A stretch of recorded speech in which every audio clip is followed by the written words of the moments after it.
Rajang Semeng, apa kabar saudara? Berita Bali kini hadir menjumpai Anda bersama saya Bavani Nafaratri. Serangkaian berita aktual seputar Bali telah kami siapkan untuk Anda. Berikut 3 berita utama untuk hari ini.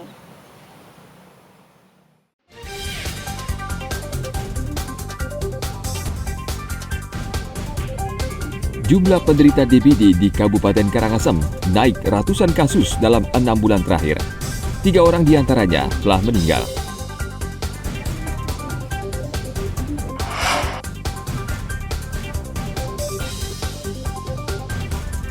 Berdalih untuk ritual pengobatan, seorang dukun di Buleleng menyetubuhi gadis remaja 18 tahun.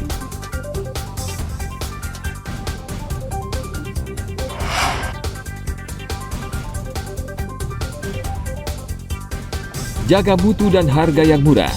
Perajin genteng tradisional di Kabupaten Badung bertahan di tengah gempuran genteng produksi pabrikan.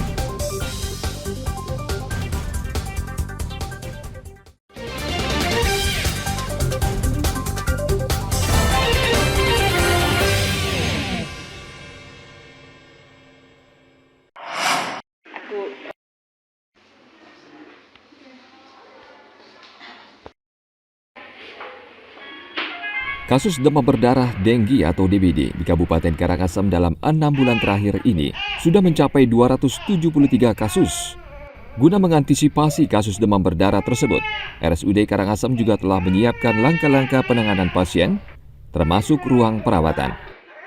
Direktur RSUD Karangasem Dr. Igede Yulia Sena menyampaikan, meski jumlah pasien DBD yang dirawat di RSUD Karangasem mencapai ratusan kasus dalam 6 bulan terakhir ini, namun bulan Mei 2023, jumlah pasien DBD yang dirawat di RSUD Karangasem sudah mengalami penurunan dibanding bulan April. Namun demikian, faktor cuaca tak menentu juga bisa memicu peningkatan kembali kasus demam berdarah. Dinas Kesehatan Kabupaten Karangasem sendiri mencatat dari bulan Januari hingga Mei 2023, ada sebanyak 273 kasus demam berdarah. 3 orang diantaranya meninggal dunia.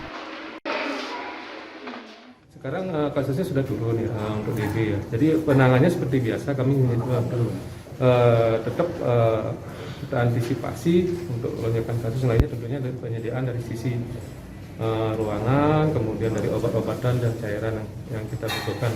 Kita sudah strateginya, misalkan ini musim setelah hujan seperti itu, kita sudah antisipasi hal-hal tersebut. Untuk saat ini ada yang dirawat berapa? Ada. Kira-kira berapa pasien? Jumlahnya belum pasti ya, jumlah pastinya belum kita dapatkan datanya. Kita belum dapatkan pasti jumlahnya di lapornya untuk hari ini. Nanti akan saya sampaikan lagi.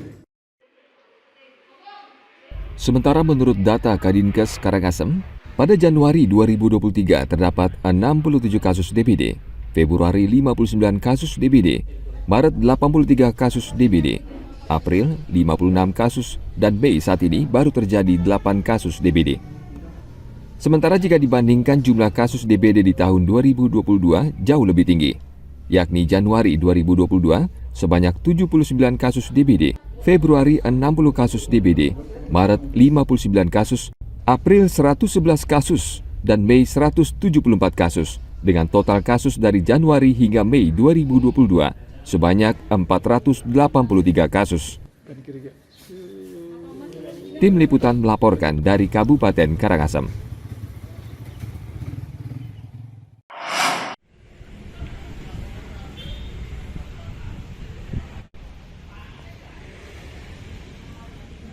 Seorang pria Parubaya di Kabupaten Buleleng, Bali ditangkap unit PPA Satreskrim Polres Buleleng.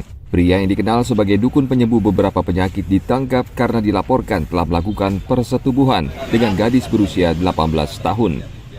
Pria berinisial KT berasal dari Desa Les, Kecamatan Tejakule, Kabupaten Buleleng.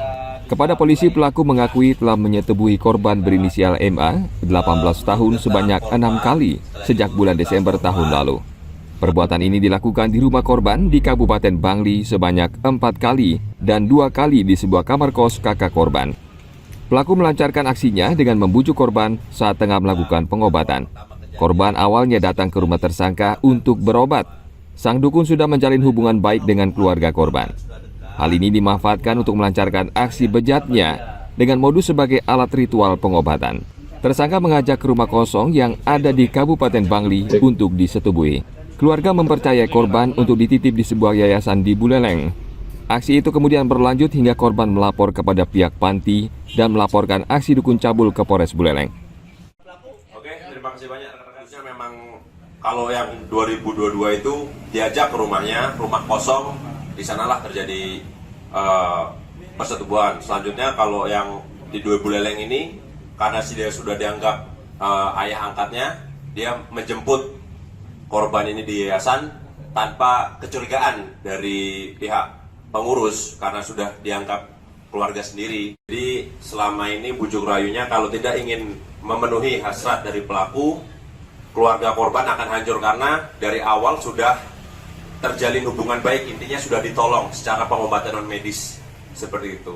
Jadi ini yang melapor adalah pihak pengurus karena merasa ini merupakan di rasa-rasa psikologinya agak terganggu, mungkin cemas dan sebagainya, sehingga pihak pengurus melaporkan hal tersebut kepada kita didampingi dengan Pengsos dari Dinsos. Polisi menyita barang bukti berupa pakaian yang dikenakan saat korban disetubui tersangka. Polisi juga telah melakukan visum dan menemukan robekan pada alat vital korban. Saat ini korban harus mendapatkan pendampingan psikolog karena mengalami trauma. Tersangka kini dijerat dengan Undang-Undang Perlindungan Anak dengan ancaman hukuman hingga 12 tahun penjara. Tim Liputan melaporkan dari Kabupaten Buleleng.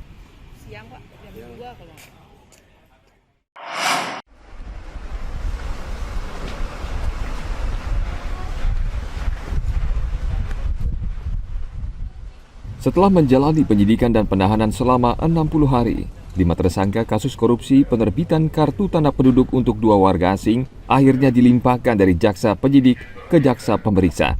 Para tersangka yang terdiri dari 2 warga asing, Muhammad Nizar Zigaib, warga Suriah, Krinin Rodion, warga Ukraina, dan 2 tenaga honorer kantor Camat Denpasar Utara, I Ketut Sudana dan Iwayan Sunario, serta seorang perempuan yang berperan sebagai perantara, Nur Kasinayati Marsudiono, kembali menjalani penahanan selama 20 hari ke depan sebelum dilimpahkan ke Pengadilan Negeri Denpasar untuk menjalani persidangan. Kepala Kejaksaan Negeri Denpasar Rudi Hartono kepada awak media Kamis siang menyatakan dalam persidangan nantinya akan diungkap lebih jauh kemungkinan para tersangka juga menerbitkan KTP untuk warga asing lain selain 2 tersangka warga negara asing tersebut. Jaksa menjerat mereka dengan pasal 5 Undang-Undang Tindak Pidana Korupsi tentang penyuapan, Jungto pasal 55 KUHP, Jungto pasal 65 KUHP tentang pelaku utama dalam tindak pidana. Sementara kita dapat pertama 1 yang orang Rusia itu, tapi setelah didalamin ada lagi 1. Jadi ada 2 kan? Udah kita tarik aja. Selain 2 orang ini, apakah pernah dijelaskan? Nanti kalau mau nanya itu nanti kita lihat di fakta persidangan. Apakah yang membuatkan KTP itu dia membuatkan lagi selain yang 2 orang ini? Ya kan? Itu kan? Cara cari itu aja kan begitu kan? Oke? Tersangka ini usahanya apa, Pak? Yang dijanjikan? Variasi. 2 juta, 15 juta, 17, ada totalnya sekitar 30 juta untuk KTP yang untuk 2 orang itu. Berdasarkan hasil penyidikan ya, tapi nanti kan kita lihat yang dinilai itu kan pada saat di fakta persidangan yang terungkap di pengadilan, tapi kurang lebih sekitar itu. Sebelumnya, Kejaksaan Negeri Denpasar menyelidiki kasus terbitnya kartu tanda penduduk 2 warga asing. Setelah dikembangkan, terungkap adanya dugaan penyuapan yang dilakukan oleh 2 warga asing tersebut kepada 2 petugas honorer kantor Camat Denpasar Utara melalui seorang perantara. Kedua warga asing tersebut mengaku menyuap petugas senilai hampir 30 juta rupiah agar bisa memiliki kartu tanda penduduk yang diakui akan digunakan untuk membuka rekening dan berbisnis.